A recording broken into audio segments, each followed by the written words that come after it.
बहुत सारे ब्रांच में बढ़ गया है। तो जब ब्रोंकाई बहुत सारे ब्रांच में बढ़ जाते हैं उसे हम लोग बोलते हैं ब्रोंकियोल्स। क्या बोलते हैं? ब्रोंकियोल्स। तो फिर से एक बार ऊपर समझिए, सबसे शुरू से। नासा छिद्र, नासा कपाट, pharynx, लैरिंग्स, trachea, bronchus, bronchi. Bronchi बहुत भागों में बढ़ते हैं, ब्रोंकियोल्स। क्या बोलते हैं? ब्रोंकियोल्स। तो अब देखिए, जब ब्रोंकियोल्स जब आगे बढ़ता है तो यहाँ पे इसके मुंह पे जो गुच्छा का सामान दिखाई देता है। कैसा कैसा? इसे गुच्छा के सामान आप लोगों को संरचना ये दिखाई देगा। ये सब गुच्छा का टाइप है एकदम। क्या ये जो गुच्छा के समान आप लोग को रचना दिखाई दे रही है, इस गुच्छा को कहते हैं हम लोग वायु कोष्ठ एल्वियोली। वायु कोष्ठ एल्वियोली। इसी वायु कोष्ठ में क्या करता है?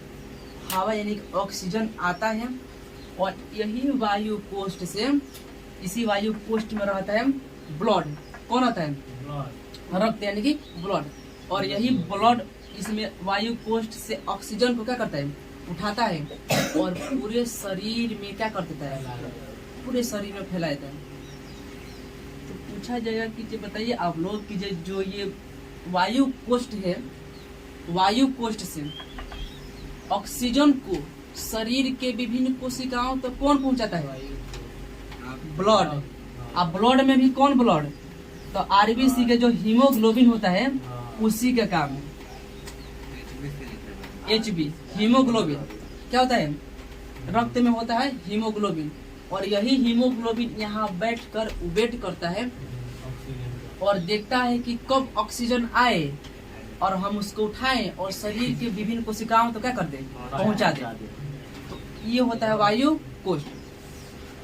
रक्त को स्पेशल हम लोग देखेंगे रक्त क्या है, ठीक है। और यह रक्त जो है शरीर के विभिन्न कोशिकाओं तक पहुंचाता है। कहाँ तक? कोशिकाओं। आप कोशिकाओं में भी कहाँ बा? तो कोशिकाओं में भी माइटोकॉन्ड्रिया के पास पहुंचा देते हैं। किसके पास? माइटोकॉन्ड्रिया। अब पता है आप लोग को माइटोकॉन्ड्रिया में क्या होता है? क्रिया चलता है जिससे कारण ग्लूकोज का निर्माण यानी कि एनर्जी का निर्माण क्या होता है, जिसे हम लोग क्या कहते हैं? माइटोकॉन्ड्रिया को। इसीलिए क्या करते हैं? पावर हाउस कोशिका गिरी बिजली घर भी कहते हैं। किसे? माइटोकॉन्ड्रिया को। तो ये हम लोग देखिए मानव का श्वसन मार्ग जो कि 10 स्टेप में था। एक बार इस पूरा इमेज से समझिए पूरा बढ़िया से शुरू से। ये 1 2 नासा छिद्र। नासा छिद्र में छोटे छोटे बाल होते हैं जो अपने अंदर धूल कणों को क्या करते हैं? मतलब जाने नहीं देते हैं। नासा छिद्र के बाद होता है नासा कपाट, जो छोटे छोटे अगर मान के चलिए कि इससे पार हो गए वो चिपचिपे पदार्थ होते हैं वहाँ पर चिपक जाते हैं। नासा कपाट के बाद में हमारा ग्रसनी यानी कि फेरिंग्स। फेरिंग्स होता है जहाँ पर भोजन और सांस दोनों एक बार प्रवेश करते हैं। फेरिंग्स के बाद नीचे लैरिंग्स, स्वर तंत्र। लैरिंग्स के बाद हमारा आएगा ट्रेकिया, जिसके द्वारा कीट पतंगे क्या करते हैं? कीट और सांस लेते हैं। ट्रेकिया का मनुष्य में जो लंबाई होती है वो 11 सेंटीमीटर होती है लगभग। कितना होती है? 11 सेंटीमीटर होती है ट्रेकिया की लंबाई। ये पूछा जा सकता है कि मनुष्य में ट्रेकिया की लंबाई कितनी होती है?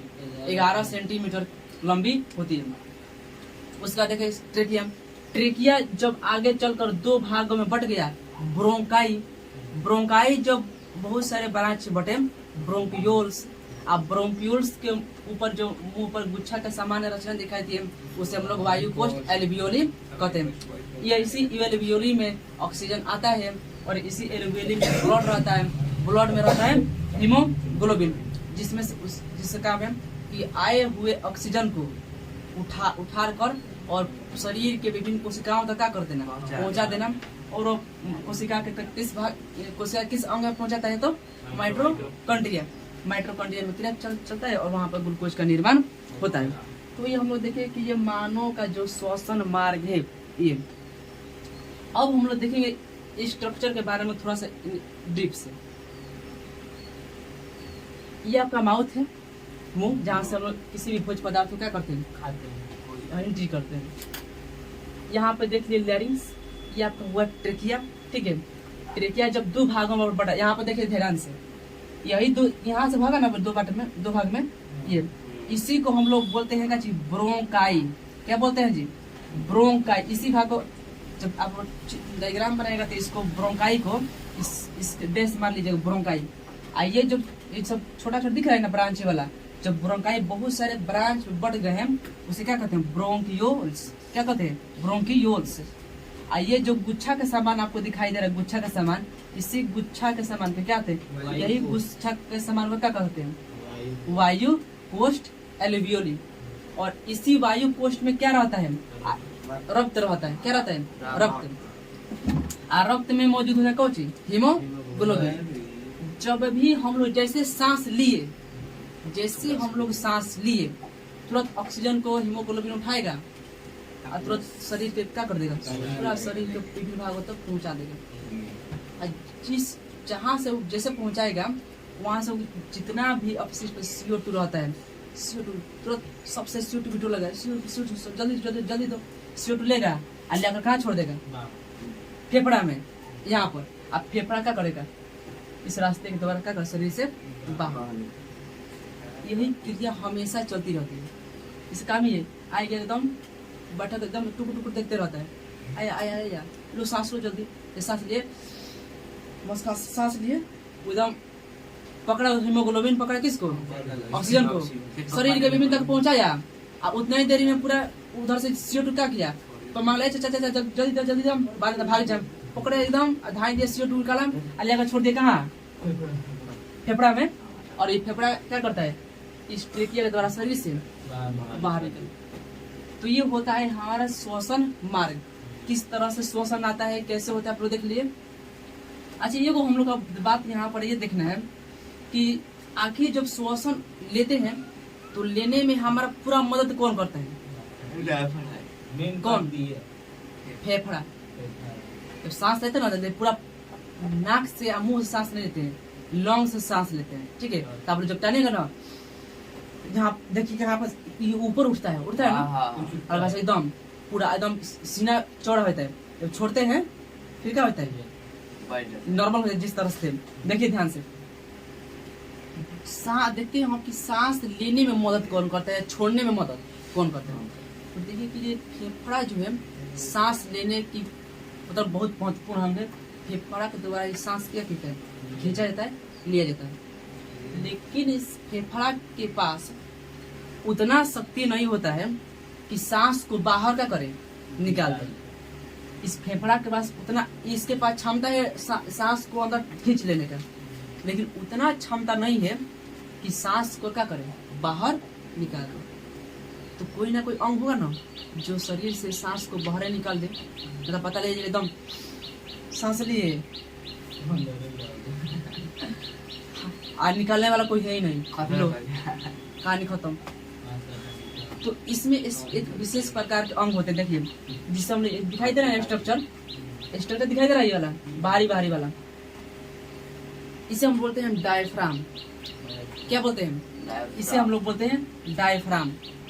और डायफ्राम ही हमारा सांस को शरीर से बाहर निकालने में मदद करता है। यह डायफ्राम अगर न रहे तो सांस टान लेंगे, टालने रह जाएंगे, फिर शरीर से वो नहीं निकलेगा। जब शरीर से नहीं निकलेगा तो उम्मीद आप लोग कर सकते हैं कि क्या हो सकता है। अब देखिए यहाँ पर डायफ्राम, जब हम लोग सांस लेते हो तो हमारा डायफ्राम नीचे सांस लेंगे ना तो ये सीना का फैलेगा, फैलने के कारण ये थोड़ा सा डायफ्राम का आ जाएगा, नीचे आ जाएगा। और जैसे सांस छोड़ेंगे तो डायफ्राम का होता है ऊपर। यानी कि यही है मेन सांस छोड़ने की रास्ता। जब सांस लिया फेफड़ा, तो फेफड़ा के पास तो क्षमता नहीं है कि जो अपने सांस को बाहर निकाल दे। तो डायफ्राम को कहता है चाचा ठेला हमरा के क्या कला प्रेशर दो, तब डायफ्राम क्या करता है, एकदम नीचे से ला लेते एकदम हेमत एकदम, तब हम लोग सांस शरीर से क्या करते हैं, अब शरीर से सांस ले, सांस ली तब सांस ले रहो। अब कहता है कि चाचा जल्दी ठेला हमरा के मुड़ी लगाए कहाँ डायफ्राम फेफड़ा पर आ मारेगा, मुड़ से उलट देगा, इससे शरीर से क्या करते हैं, बाहर शरीर से निकलता है। लेकिन अब बताइए कि डायफ्राम मान के चले कि कभी घुसिया गया, हमला भी हमला ठेल तो अपन कुछ समझो, बताओ का मार दे लो, कहानी खत्म हो जाए। तो ये डायफ्राम कभी कभी देखे होंगे कि किसी की एक्सीडेंट होती है या कहीं से गिर जाए, वो ना आए किया ना ओ किया, एकदम गिरा और क्या हो गया, गया। इसको मतलब समझते हैं, ना हड्डी टूटा ना बाती टूटा, कुछ भी नहीं हुआ है, और एकदम क्या हुआ है, गिरा है, मुंह बाकर लो सर जी के नाम और आए चले ना क्या बोले, मर और अचानक जैसे एक्सीडेंट हुआ, उठा कुछ नहीं, हाथ को कुछ नहीं टूटा, अचानक मर गए, क्या हुआ, नहीं होता है, अचानक क्या होता है सब। एक्सीडेंट हुआ, मान के चलो यहाँ पर आकर चोट लगा, ये क्या है, ये मांसल रचना है, हड्डी थोड़ा है ये मांसल रचना है। मान के चलो यहाँ पर चोट लगा, डायफ्राम खत्म। अब डायफ्राम खत्म, इसका काम है क्या चीज, CO2 को शरीर से बाहर, और डायफ्राम खत्म। डायफ्राम काम नहीं करे, जब डायफ्राम काम नहीं करेगा सांस भर जाएगा, जिस तरह सांस लिए है मुंह वाले चल जाएंगे, खत्म। तब देखिए कि डायफ्राम ही जो है कि ये क्या करते हैं, CO2 यानी कि सांस को बाहरी निकालने में मदद करते हैं। लेकिन यहाँ पर एक कंडीशन है, यही बैठ जाएगा तो क्या होगा, आदमी नहीं बचेगा, क्या यही बैठ जाएगा तो नहीं, और ये काम करना बंद हो, कहानी खत्म। ये अब आप सोचिए ना कि शरीर सांस ले लिए और निकलबे नहीं करे, क्या होगा, कहीं उम्मीद कुछ है क्या, कुछ नहीं, कहानी खत्म हो जाएगा फिर। लेकिन यहाँ पर एक कंडीशन होता है, ये हमारे ये डायफ्राम यहाँ होता है, ठीक है, यहाँ पर जो पसली होता है ना, जस्ट पसली के नीचे यहाँ से डायफ्राम होता है। जब भी सांस लेते हैं तो डायफ्राम नीचे आता है, और जब भी सांस को छोड़ते हैं तो डायफ्राम ऊपर ठेल देता है, ऊपर से उठाकर अली का बी देते एकदम शरीर से बाहर। आप लोग उम्मीद कीजिए कि वैसा महिलाएं जो प्रेग्नेंट है, तो इसकी जो डायफ्राम है उसके नीचे तो पूरा पेट में बचा रहता है ना।